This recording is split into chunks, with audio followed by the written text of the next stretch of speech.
do Senhor está à disposição, Pai, do Teu Espírito Santo, para compartilhar conosco a palavra que foi reservada para este momento, para este dia. Usa, Senhor, com poder, usa, Senhor, com amor, e que nós possamos, Senhor, ser renovados, fortalecidos e cheios do Teu Espírito Santo. Que ninguém saia daqui da maneira que entrou, mas que possamos sair daqui, Senhor, fortalecidos e com a nossa botija transbordando de azeite, no nome de Jesus, amém. Aleluia, aleluia. A paz do Senhor, amada igreja. Diga comigo em alto e bom som: o poder da vida e da morte está na minha boca. Terei palavras de vida e não de morte. Falarei de vitória, não de derrota. Falarei de avançar, de conquistar, não de retroceder.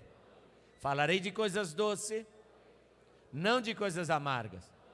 Falarei de alegria, não de tristeza. Falarei de riqueza, não de pobreza. Falarei de sonhos, de projetos, de visão, mas não falarei da vida alheia, porque a minha boca é um manancial de bênção. Você pode dar o teu melhor aplauso ao Senhor Jesus, a Ele toda a honra, a Ele toda a glória, a Ele todo o louvor, a Ele toda a adoração. Te adoramos, Jesus Cristo Nazareno, te rendemos graça, ó Santo dos Santos, todo louvor, toda honra, toda glória, aquele que vive e reina para sempre. Te adoramos, Jesus Cristo Nazareno, graças te damos, aleluia, glória a Deus. Tome assento, amada igreja.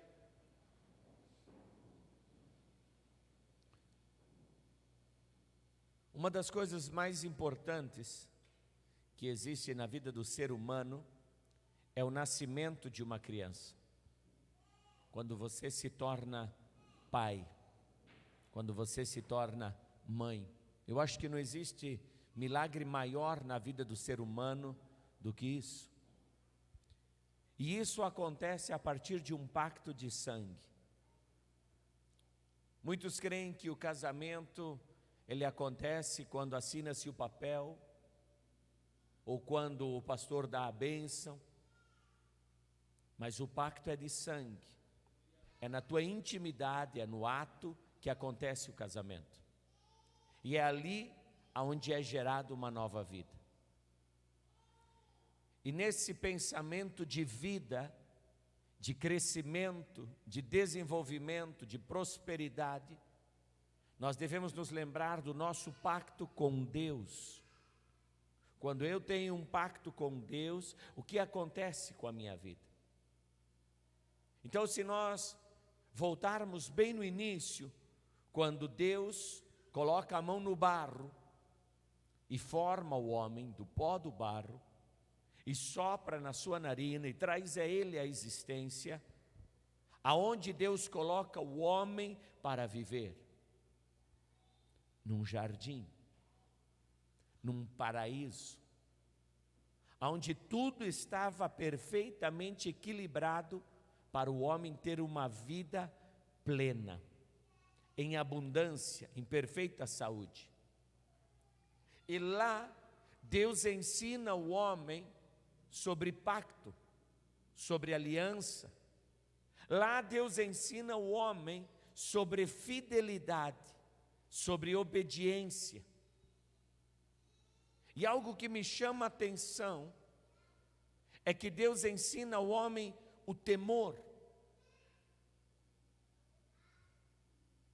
Mas o que aconteceu para que o homem se rebelasse contra Deus?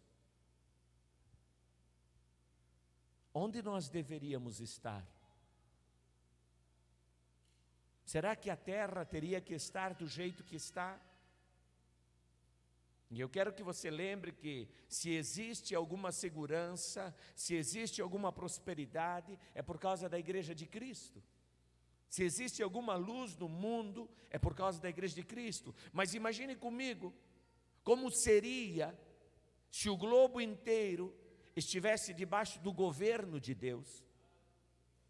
Cada família, cada casa estivesse debaixo do governo do Eterno, estivesse no pacto, na aliança com Deus.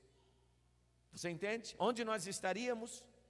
Nós estaríamos num paraíso, onde cada ser humano, onde cada homem, cada mulher teria temor, cada homem, cada mulher seria fiel, teria respeito.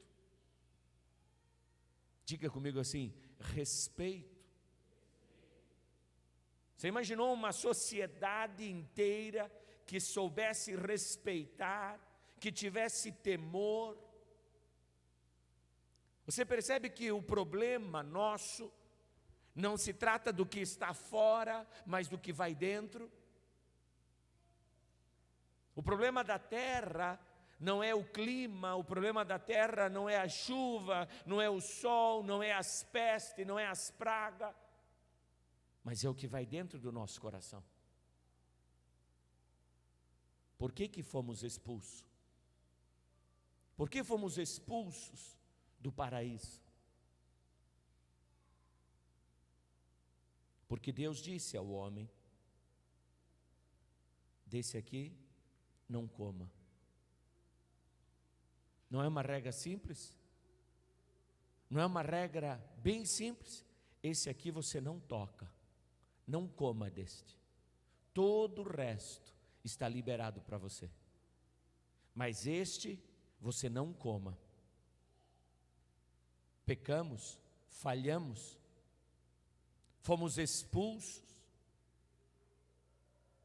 A pergunta é: como podemos voltar a estar de novo no paraíso? Como podemos voltar a estar debaixo do governo de Deus? Abra lá, Gênesis 2, verso 15. Tomou, pois, o Senhor Deus ao homem e o colocou no jardim do Éden para cultivar e guardar. Não é lindo? Cultivar e guardar. E o Senhor Deus lhe deu esta ordem. Ouviu? O Senhor Deus lhe deu esta ordem: de toda árvore do jardim comerás livremente. Não tem nenhum tipo de restrição. Coma à vontade. Mas da árvore do conhecimento do bem e do mal não comerás. Porque no dia em que dela comeres, certamente morrerás. Essa palavra, ela é extremamente forte e ela deveria ter inculcado na mente do homem temor. Deus está falando com todas as letras: se você comer desta árvore, você morre. Você não deve comer dela, porque do dia que você comer, certamente você morrerá. Eu acho engraçado, porque as pessoas têm tanto medo hoje da morte, mas nesses dias parece que Adão não estava nem aí, que Eva não estava nem aí. E algumas pessoas hoje têm tanto medo da morte e não se apercebem que a morte hoje, quando nós estamos em Cristo, nos leva para a vida eterna. Mas se você está com medo da morte hoje, é porque você está indo para o inferno. Você ouviu? Se você hoje tem medo da morte, é porque você ainda não voltou para o paraíso.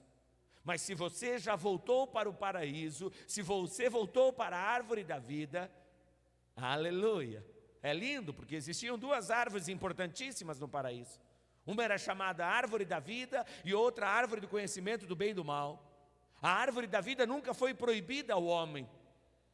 Ele poderia ter vida eterna sempre, bastava ele comer daquela árvore. Hoje, a árvore da vida é chamado príncipe da vida. Aleluia! Ele é teu alimento, ele é teu sustento. Chamam choromanagashúria. Mas o que acontece? Por que o homem se rebelou contra Deus? Por que o homem desobedeceu? Algo que você tem que ter na tua mente e no teu coração. Por que você deseja o que não te pertence? Por que você quer tomar posse daquilo que não é seu? Todas as vezes que a inveja estiver agindo no teu coração, você deve rejeitar ela, porque é isso que nos tira do paraíso. O ciúme, a inveja, a soberba, a arrogância devem ser retiradas do nosso coração. E você deve colocar no nosso coração, no seu coração, obediência. Primeiro ponto, obediência, temor, tremor, sinceridade. E vamos ser um pouco melhor, honra, amor. Sabe quando você honra alguém, quando você ama alguém, você não rouba ela, você não é infiel para com essa pessoa, você não falta com respeito com essa pessoa, porque você tem ela em autoestima. Você está entendendo o que eu estou dizendo? Vamos adiante. Malaquias capítulo 3 e o verso 8. Malaquias 3 e 8. Roubará o homem a Deus? Todavia vós me roubais e dizeis: em que te roubamos? Nos dízimos e nas ofertas.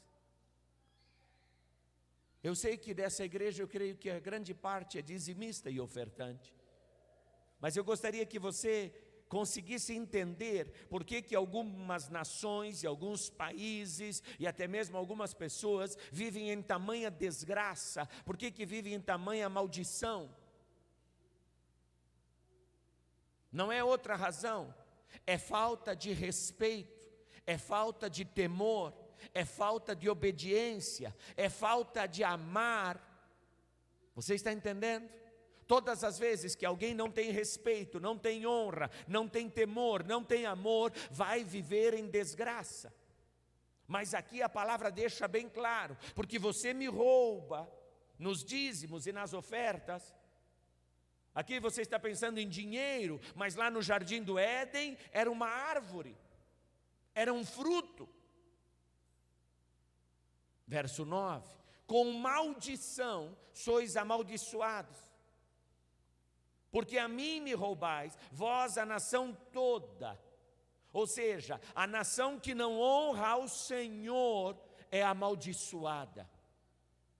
Não pense que fechar as igrejas está sendo de bênção para essa nação, porque estamos deixando de honrar a Deus. É dia de cultuar, é dia de adorar ao Senhor. Não estamos cultuando. E deixa eu dizer para você, quem garante a tua saúde não é o médico, não é o respirador, não é o governador. Quem garante a tua saúde é o Deus Todo-Poderoso. O dia que Ele disser para você morre, você morre. E o dia que Ele disser para você vive, você vive, e não importa o que o homem ou a mulher faça, você depende da palavra do teu Pai.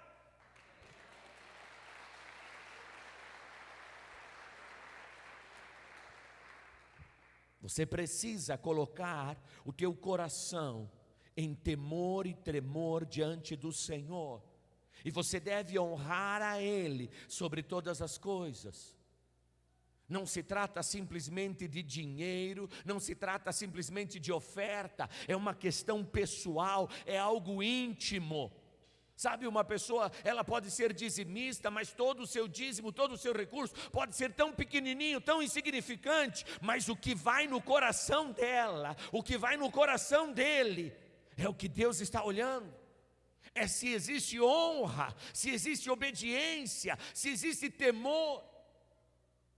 Eu garanto para você, quando existe no teu coração soberba, arrogância, é difícil ser dizimista.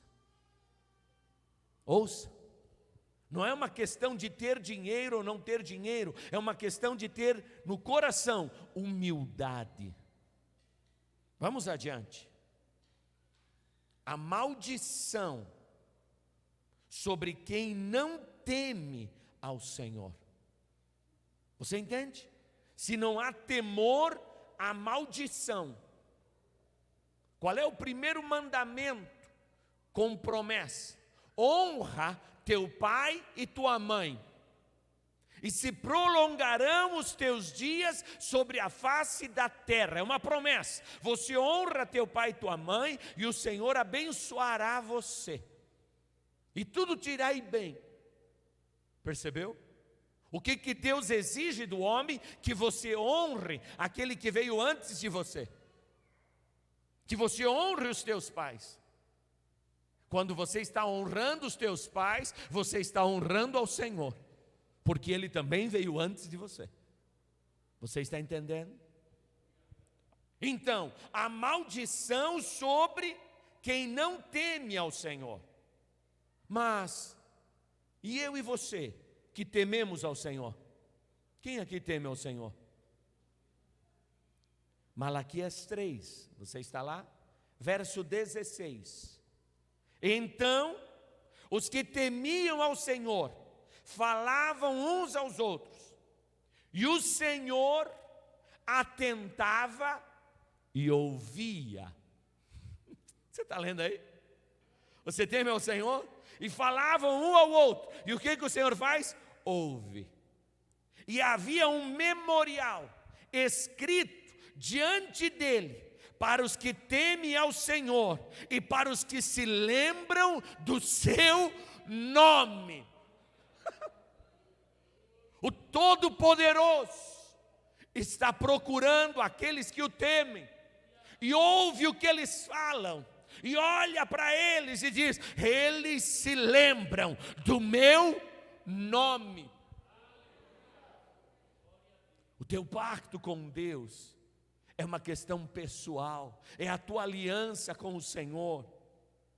Verso 17: eles serão para mim particular tesouro, naquele dia que prepararei, diz o Senhor dos exércitos, poupá-los-ei como um homem poupa o seu filho que o serve. Como é que o Senhor vai te poupar? Como um pai poupa o seu filho que lhe serve. Meu amado irmão, não se esqueça, não se trata dessa vida aqui, porque a minha avó era crente em Jesus Cristo, já partiu. Meu pai servia ao Senhor Jesus Cristo, já partiu. Essa semana morreram alguns pastores conhecidos nossos, já partiram. Vai chegar a minha vez, não faz diferença como que eu vou morrer, só faz uma coisa a diferença: se havia temor no meu coração, se havia honra no meu coração ao Todo-Poderoso. Porque quando eu saltar desta vida para a vida eterna, deixa eu te dizer, eu quero encontrar Deus dizendo: eu tenho um memorial diante de mim que me fazia me lembrar de ti, e eu vou te poupar.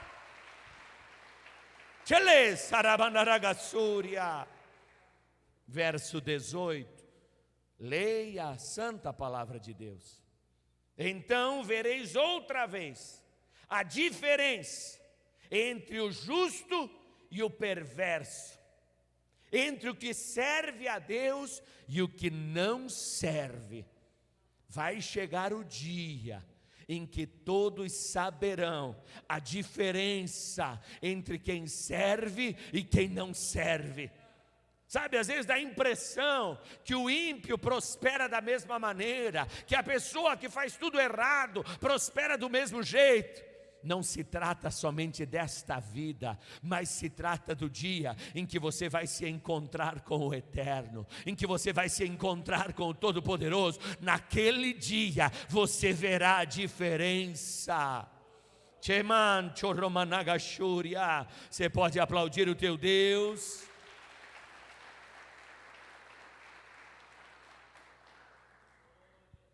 Deuteronômio capítulo 6 e o verso 5.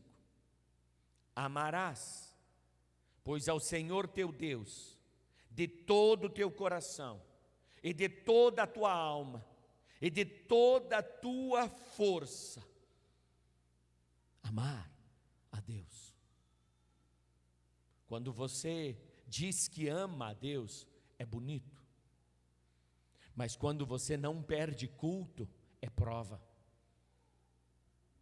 Você está entendendo? Quando você diz que ama a Deus, é uma coisa. Mas quando você dobra o teu joelho e passa tempo na presença de Deus, é prova. Quando você pega 10% do teu salário, de todos os teus ganhos, e traz para a casa do Senhor, é prova de que você ama a Deus. Não se trata do que os outros pensam, deixam de pensar, é um culto pessoal, é você e o teu Deus. E você vem e se prostra, e você vem e canta, e você vem e adora, e você liga louvor no teu carro, e você liga louvor na tua casa. O que você está dizendo? Eu te amo. Amarás, pois, ao Senhor teu Deus sobre todas as coisas, e de todo o teu coração o amarás. Aleluia!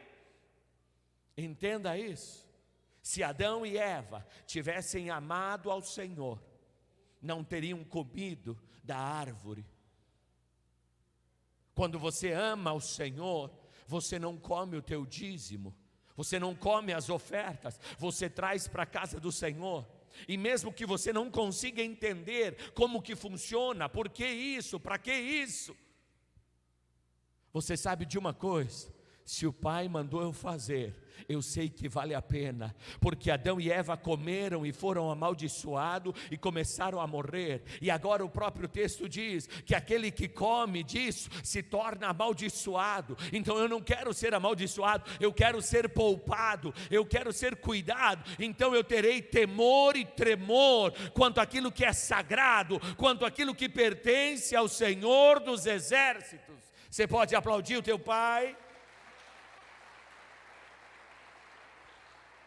Mas todas as vezes que você toma uma atitude em direção à vontade de Deus, é prova do teu amor.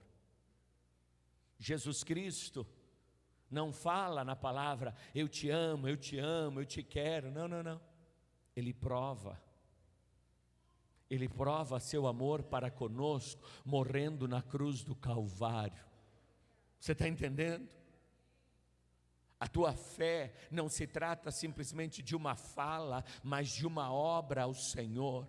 Quando Deus pede o filho para Abraão, não foi simbólico, ele teve que subir com seu filho o monte, era seu único filho, e ele sobe aquele monte carregando o fogo, carregando o cutelo, carregando a lenha. Deus não esperou uma palavra de Abraão, Deus não esperou uma oração de Abraão, Deus esperou uma prova. Você precisa ter uma atitude que prova teu amor para com o Senhor. A tua fidelidade deve ser contínua ao Senhor. Abraão recebe a promessa antes da lei. Hebreus capítulo 6, verso 15. Abra lá, Hebreus capítulo 6, verso 15. Assim, depois de esperar com paciência, obteve Abraão a promessa. Abraão abre os animais diante do Senhor e ele espera a promessa. Com paciência. O grande problema meu e seu é que quando nós não vemos a promessa, quando nós não vemos o milagre, perdemos a paciência, nos irritamos, ficamos aborrecidos, porque as coisas não estão dando certo. Por que que o texto está dizendo que Abraão esperou com paciência? É porque ele foi provado enquanto esperava. Se você verdadeiramente ama o Senhor e tem temor e tremor, você aprende a ter paciência. Você espera e sabe, Deus está no controle e todas as coisas concorrem para o meu bem. Você não fica aflito, afoito, mas você permanece esperando a promessa. Você deve ser paciente na hora da tribulação, porque toda tribulação e toda prova que vem para você tem um propósito da parte do Senhor. Não seja afoito, tenha paciência, espere. Verso 16: pois os homens juram pelo que lhe é superior, e o juramento, servindo de garantia para eles, é o fim de toda contenda. Por isso Deus, quando quis mostrar mais firmemente aos herdeiros da promessa a imutabilidade do seu propósito, se interpôs com juramento. Eu acho uma graça. Você está entendendo o que ele está dizendo aqui? O próprio Deus, para garantir a promessa, decidiu fazer um juramento. Porque aquele pacto de sangue, aqueles animais que estavam partidos ali diante de Abraão, significava que você passa por meio dele. E se você não cumprir o que foi falado, assim seja feito com aquele que não cumprir o pacto. Você está entendendo? Os animais foram partidos ao meio, e agora você passa pelo meio dos animais. E se você quebrar o pacto, isso será feito com aquele que quebrar o pacto. Mas o Senhor Deus Todo-Poderoso jura para Abraão. E aqui ele diz assim, que aqueles que fazem o juramento procuram alguém acima deles. Verso 18: para que mediante duas coisas imutáveis, nas quais é impossível que Deus minta. Veja, é impossível que Deus minta. Forte alento tenhamos, nós que já corremos para o refúgio, a fim de lançar mão da esperança proposta. Você está entendendo? Deus não mente, e não bastasse isso, faz juramento. E agora o que nós fazemos? Corremos para tomar posse da esperança. Verso 19: o qual temos por âncora da alma, segura e firme, que penetra além do véu. Aleluia! Deixa eu dizer para você, a tua esperança é transcendental, vai além, entra para a eternidade. Tchalá, Saramanagasúria.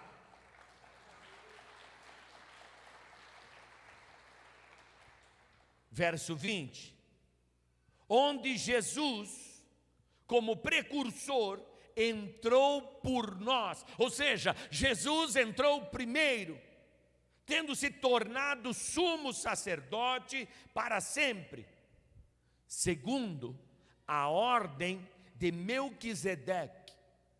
Você está lendo isso na Bíblia? Segundo a ordem de Melquisedeque. Tenha isso no teu coração. Alguém vai chegar para você e vai dizer assim: dízimos e ofertas é coisa do tempo da lei. Quem já ouviu essa expressão? Pois é, no jardim não tinha lei? A lei não vem só em Moisés? Mas lá o Senhor já estava dizendo: não toque, isso não te pertence, não coma. Se você comer, você vai morrer. Mas agora nós vamos encontrar Abraão. Hebreus 7, verso 1. Acompanhe na sua Bíblia. Hebreus 7, 1. Porque este Melquisedeque, rei de Salém, sacerdote do Deus Altíssimo, que saiu ao encontro de Abraão, quando voltava da matança dos reis, e o abençoou. Da onde que ele voltava? Matança dos reis. Quem matou? Abraão. Ou seja, quem foi vitorioso? Abraão. Quem perderam? Os reis. Quem foi sozinho? Abraão. Os outros eram reis. Abraão sozinho. Quem sai vitorioso? Abraão. Quem sai ao encontro de Abraão? o sumo sacerdote. Aleluia. Sabe o que isso significa? Que Abraão foi debaixo da bênção do sumo sacerdote. Abraão vai para a peleja com a cobertura espiritual. A tua batalha não é no âmbito natural, a tua batalha é no âmbito espiritual. Abraão é vitorioso porque ele vai para a guerra debaixo da bênção. Que o Espírito Santo ilumine os olhos do teu entendimento, gere em você fé e poder. Quando você entende o teu pacto com o teu Deus, a tua fé muda e a tua atitude muda, porque você é tomado de espírito de ousadia e fortaleza. Mas quando você não conhece o pacto, você está temeroso. Mas quando você conhece o pacto, você tem temor daquele que você fez aliança, e ele te cobre com a destra da sua justiça.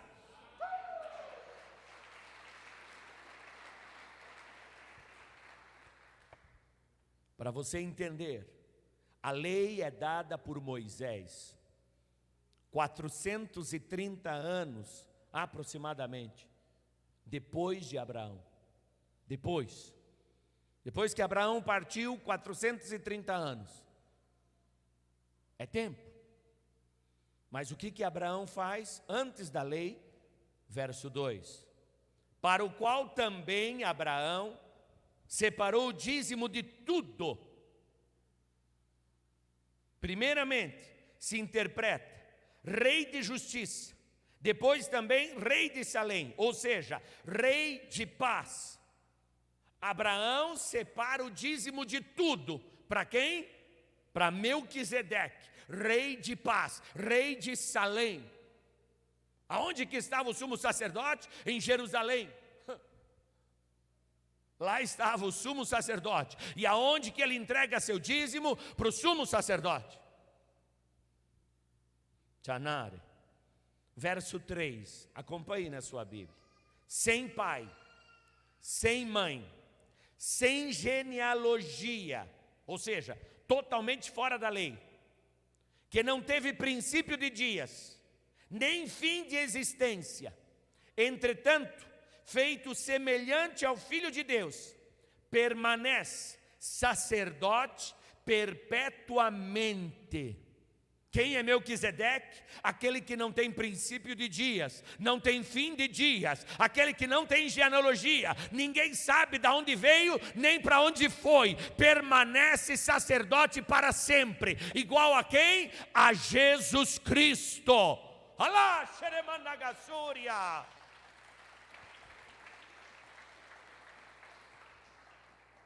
Verso 4: considerai, pois, como era grande esse a quem Abraão, o patriarca, pagou o dízimo, tirando dos melhores do despojo.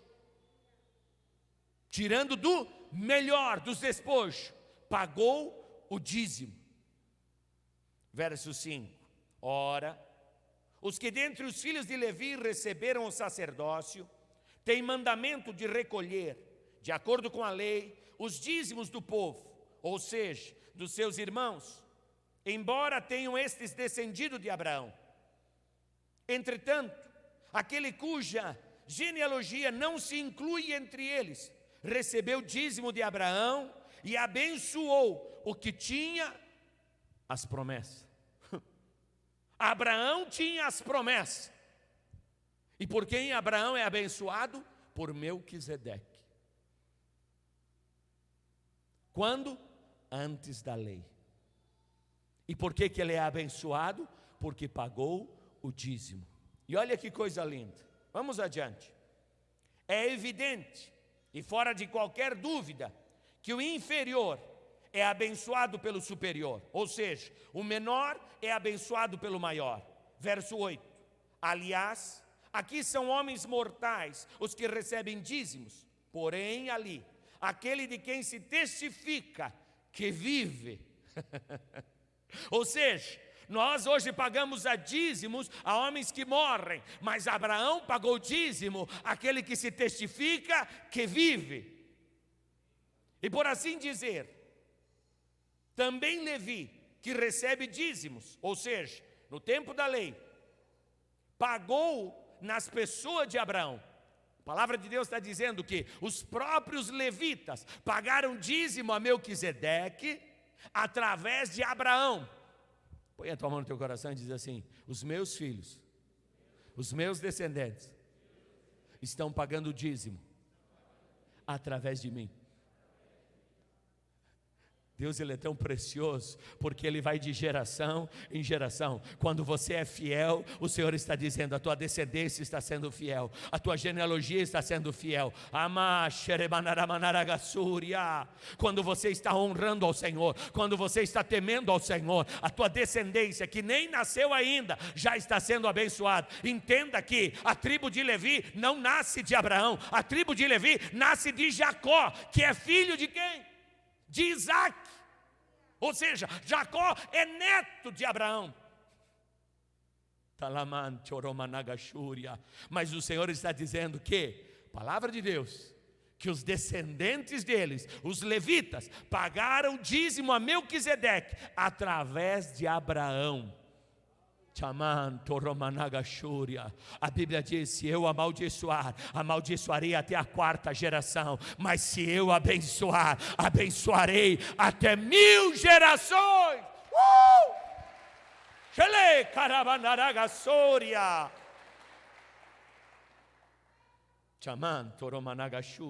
Verso 10: porque aquele que ainda não tinha sido gerado por seu pai, quando Melquisedeque saiu ao encontro deste, se portanto a perfeição houvera sido mediante o sacerdócio levítico, pois nele baseado o povo recebeu a lei, que necessidade haveria ainda que se levantasse outro sacerdote, segundo a ordem de Melquisedeque, e que não fosse contado segundo a ordem de Arão? Pois quando se muda o sacerdócio, necessariamente há também mudança na lei. Mudou-se o sacerdócio, muda-se a lei. Aleluia! Eu quero que você grave isso. A lei mudou. Nós não estamos debaixo da lei dos levitas. Nós não somos da tribo de Levi. Você não paga dízimo aos levitas. Você não paga dízimo aos descendentes de Levi. Maná. Verso 13: porque aquele de quem são ditas estas coisas pertence a outra tribo, da qual ninguém prestou serviço ao altar. Pois é evidente que nosso Senhor procedeu de Judá, tribo a qual Moisés nunca atribuiu sacerdotes. Jesus Cristo não vem de uma tribo de levita. Jesus Cristo vem da tribo de Judá. Verso 15: e isto é ainda muito mais evidente, a quanto a semelhança de Melquisedeque se levanta outro sacerdote. Jesus Cristo se levanta segundo a ordem de Melquisedeque. Ele não é segundo a ordem de Arão. Ele não vem da tribo de Levi. Ele se levanta igual a Melquisedeque. Entendeu? Abraão pagava dízimo a Melquisedeque. E agora você paga dízimo a quem? Segundo a ordem de Levi? Não, segundo a ordem de Cristo. Você paga dízimo a Jesus Cristo. Será que você pode aplaudir o teu Deus?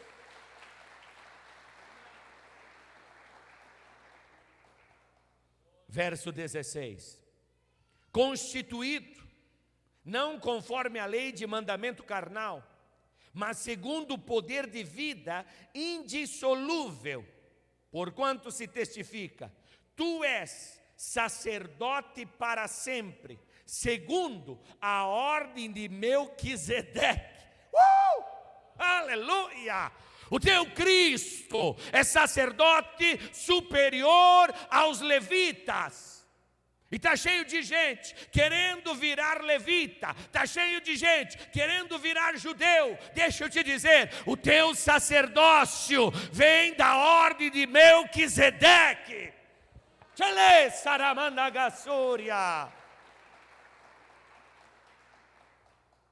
Portanto, Por um lado, se revoga a anterior ordenança por causa de sua fraqueza e inutilidade.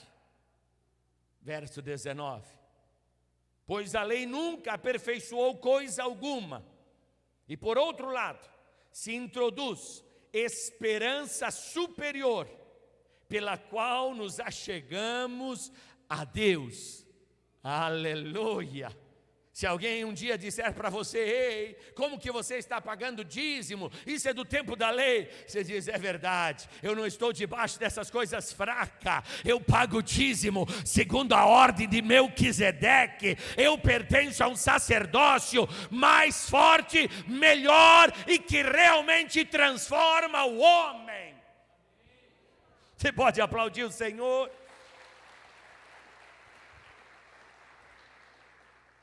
Diga comigo assim: o Senhor não entrega a sua glória a ninguém.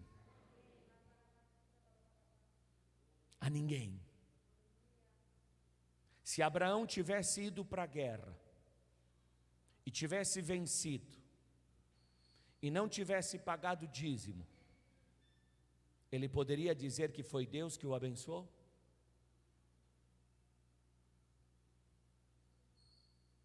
Se ele não reconhece que é Deus que o prospera, como que vai dizer que é Deus que o abençoou? Todas as vezes que você não oferta, que você não dizima, você não reconhece ao Senhor. É isso. Você está dizendo que a tua luta é tua e não é do Senhor. Que a tua saúde é tua, não é do Senhor. E que tudo que acontece na tua vida é fruto do teu esforço pessoal. Mas quando você tem fidelidade ao Senhor, você está dando honra e glória ao Senhor. Por que a idolatria é tão grave na palavra de Deus? Por que Deus aborrece a idolatria? Porque você coloca alguma coisa no lugar de Deus. E quando você coloca alguma coisa no lugar de Deus, você está quebrando o primeiro mandamento, que é amar a Deus sobre todas as coisas. Mas se você não consegue ser fiel, não consegue ter temor e tremor, você está se tornando idólatra, seja da tua força, seja do teu trabalho, seja dos teus pensamentos e sofismas. Você está se perdendo. Mas quando você honra ao Senhor, você coloca Ele em primeiro lugar. Veja lá, Isaías 42, verso 8. Isaías 42, verso 8. Eu sou o Senhor, este é o meu nome, a minha glória, pois não darei a outrem. A minha glória não darei a outro. Nem a minha honra, nem as imagens de escultura.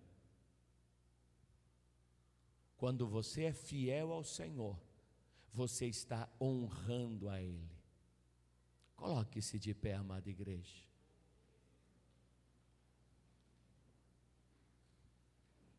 Anasherebalarabandaragasúria.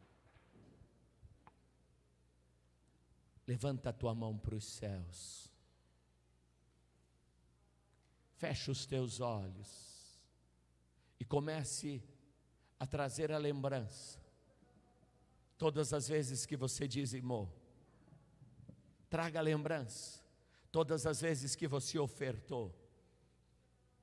Todas as vezes em que você achou que se pagasse o dízimo, não ia sobrar dinheiro, que ia dar problema. E você foi fiel. E algumas vezes o Senhor te livrou. E outras Ele deixou você padecendo. E você continuou sendo fiel. Lembra? E você foi paciente. Em meio enquanto você esperava a promessa, você continuou sendo paciente. E mesmo Satanás assoprando no teu ouvido e dizendo: não vai dar certo, você vai falir, você vai se quebrar todo, vai dar tudo errado. Mas você continuou sendo paciente. Traz a tua lembrança, meu amado irmão.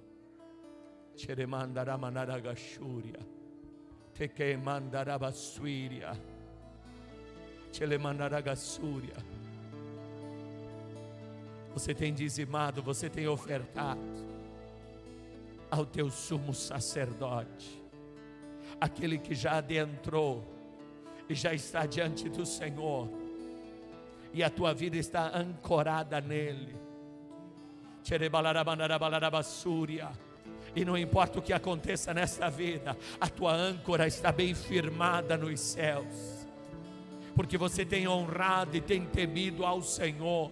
Você não tem honrado os homens, você não tem temido aos homens, você tem honrado o Santo de Israel, e você tem colocado nele a tua confiança, e a prova da tua confiança é a tua fidelidade, é a tua fidelidade mensal, é a tua fidelidade diária.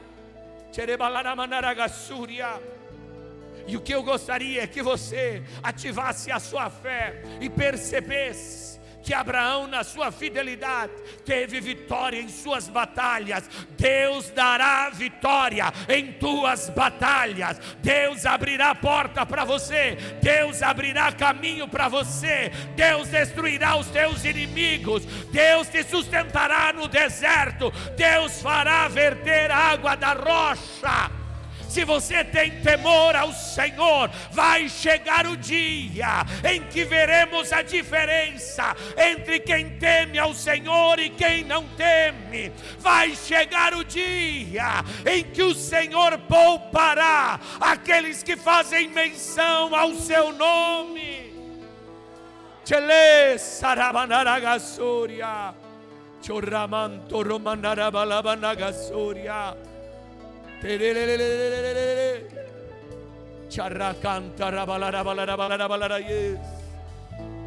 Todas as vezes que você traz o teu dízimo, todas as vezes que você traz a tua oferta, é um ato espiritual, é um ato espiritual, é um ato de fé. Mani salamanchore carabalarabalarabalabas.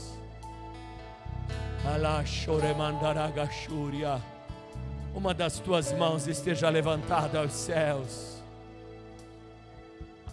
e o Senhor diz: abrirei as janelas dos céus e derramarei as mais ricas bênçãos sobre a tua vida,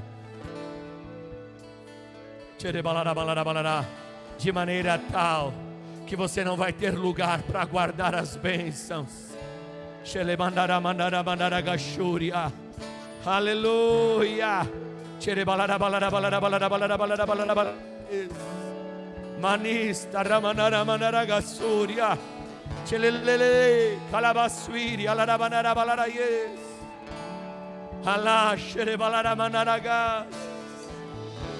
Tokendere benegesuri alarabanaragasuria. Charrabalara balara balara balarabas. Ative a tua fé, porque Deus está operando um milagre. Pode alegrar o teu coração. Você que tem sido paciente em meio à tribulação, em meio à dificuldade, tem guardado a promessa, tem guardado a fidelidade. Creia, é tempo de milagre, é tempo de sinais. Elo sarabanalagassúria, recandalabanagassúria.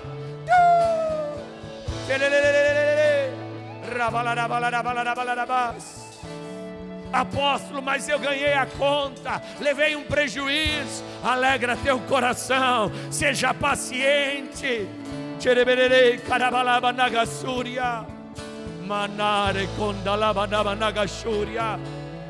3 dias e 3 noites Abraão ficou esperando. 3 dias e 3 noites. E a Bíblia diz que densas trevas vieram sobre aqueles animais. Densas trevas. O texto original diz que era como se fosse palpável as trevas. Durante o dia, as aves dos céus vinham e queriam roubar a aliança de Abraão. E Abraão enxotava os animais e pacientemente esperou, e esperou, e esperou. Chamam Toromanagassúria. E ao final daqueles 3 dias, uma chama ardeu entre os animais, e aquela chama passou entre os animais. Era o próprio Senhor passando entre eles, dizendo: eu abençoarei a tua descendência, eu abençoarei os teus. Tchalarabanalarabalarabas, chorebelelelelelele, candiore bandiare candarabanagasoria. Vai chegar um dia que você vai olhar para trás e o Senhor vai dizer: esse dia marcou a tua descendência, esse dia marcou a história dos teus filhos, esse dia marcou a história dos teus netos. Nós somos tão pequenos e não enxergamos muito longe, mas ao final daquela passagem entre os animais, Deus fala a Abraão: te abençoarei, e você terá filhos do teu ventre, e os teus filhos migrarão para o Egito, e serão escravos no Egito, serão perseguidos, mas eu os tirarei de lá com mão forte, e os trarei à terra que eu tenho te prometido, e darei a eles. O teu Deus faz promessa, faz juramento e cumpre. Você já está morto e enterrado, e o teu Deus dizendo: eu cuido dos teus. Chalas terebanalabanarabanagasoria, xalabanarabanagasueria, choremam tocomanagachoria. A promessa é para você, a promessa é para os teus filhos, a promessa é para os teus descendentes. Levanta a tua mão e começa a declarar: Senhor, eu quero a promessa sobre os meus filhos, eu quero a promessa sobre os meus descendentes, eu quero o pacto sobre os meus filhos, eu quero o pacto sobre os meus descendentes. Chalare kondarabanagasalaramandagasuiria, Sharabalaramandalabanalabanaragasuria, Chelelelelele, Rabalabandarabanaragasuria.